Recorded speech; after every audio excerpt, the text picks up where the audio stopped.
greatest chefs in the land. From LA to Chicago, New York to San Francisco Bay. Come taste the cuisine food critics call grand. An Epicurean adventure's about to come your way. Great chefs, great cities, great food, lovingly prepared by the best. Great chefs, work their magic before your eyes. Great chefs, great cities, it's a feast from east, north, south, and west. Stay tuned, 'cause you're in for a delicious surprise. This is Great Chefs, Great Cities, a culinary survey of our metropolitan areas, showcasing some of the finest chefs in America. This time from Boston, Stan Frankenthaler. From New Orleans, Gerard Crochet. And from Dallas, Richard Chamberlain.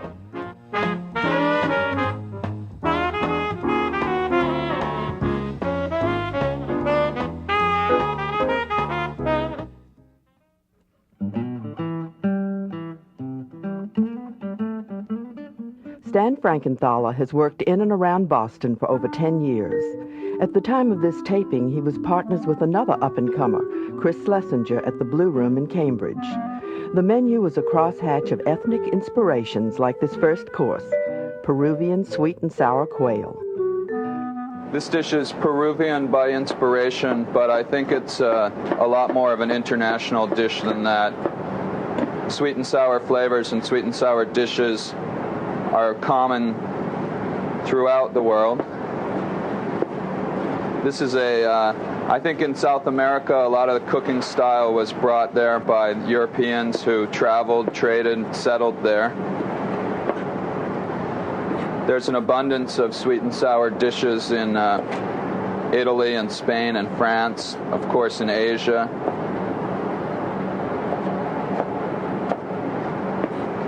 I think to me one of the most interesting parts of this dish is that the quail are preserved and flavored in the sauce.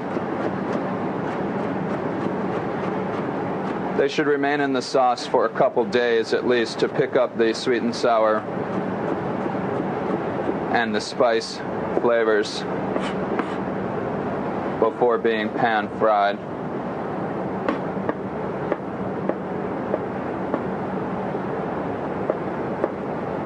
All my vegetables here, onions and carrots and garlic, are diced fairly coarsely. I intend to caramelize them.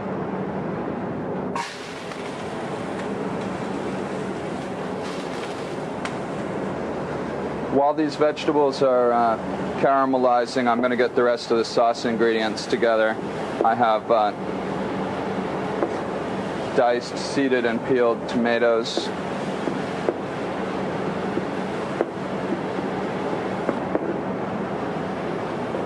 Roasted, peeled, and diced red pepper.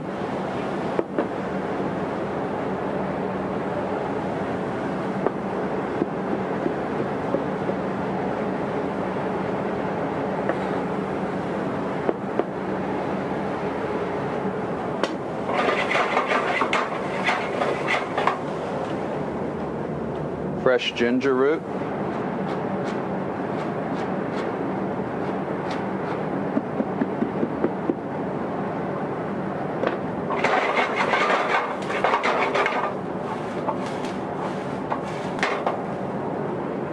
All the steps in making this sauce are really important to the final outcome of the dish. Caramelizing the vegetables nicely is a technique that's used in both Italian and Spanish cooking. Vegetables should get golden colored. And these onions, carrots, and garlic have taken on nice color. I've added brown sugar, which I want to caramelize.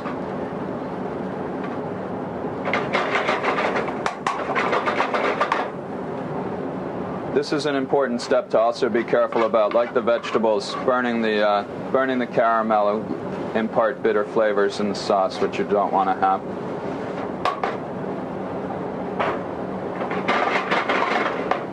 Okay, just a couple minutes does it. Be very careful during this step of reconstituting the caramel with balsamic vinegar. Caramel is very hot and it can splash and splatter.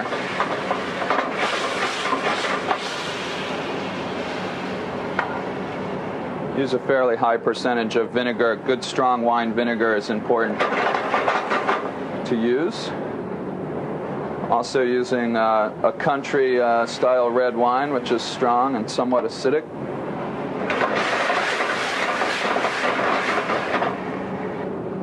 And I have a very rich meat jus.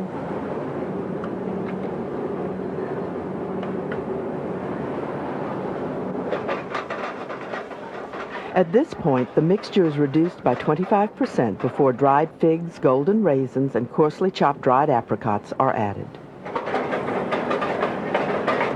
I especially like to have figs in this dish. Figs themselves will tend to balance some of the acidity from the vinegar and the wine. And I also add golden raisins and dried apricots. All of these fruits are very common to South America. They have a long tradition of grape growing. At this point, the bell pepper and tomato go in. I have a spice mixture here of cumin and coriander, some chilies, and some allspice. It's fairly common in this style of cooking to combine sweet and hot flavors, the allspice and coriander being somewhat sweet and the chilies being supplying the heat. I already toasted these spices and coarsely ground them in a spice mill. I'm adding just a teaspoon or so of this freshly chopped ginger right at the end. I think ginger is a nice spice to use and to add at the end of cooking. I find the flavor of ginger changes dramatically the longer it's cooked. It becomes strong flavored, somewhat sharp. Whole, partially boned quail are put directly into the hot liquid mixture. It's important to put the quail in, add the quail in a single layer. Don't want to stack them up on top of each other. That's why you want to have a lot of surface area in this pot. Once the sauce comes back to one boil with the quail in it, you can turn it off. And you can let the quail cool down completely in the sauce. You can turn them a couple times so that both sides get preserved and flavored. After everything is cool, store it in plastic in the refrigerator. Try to keep as much sauce on the quails as possible. And if you can do this even a couple days in advance, I think that the results will come out a lot better. Then the quail are seasoned and fried. And pan fry the quail in a cast iron skillet. You can use a no-stick Teflon pan. These quail, since they're preserved, they're never going to come out rare or medium rare, as sometimes you might be served quail in a restaurant. They'll be fully cooked. They've been preserved and flavored by the sauce. They keep for more than 2 days in the refrigerator if you decide to go that route. And they cook up very quickly. They brown very nicely because of the sweetness in the sauce from both the brown sugar and the dried fruits. The quail are presented on mixed greens along with some of the sauce.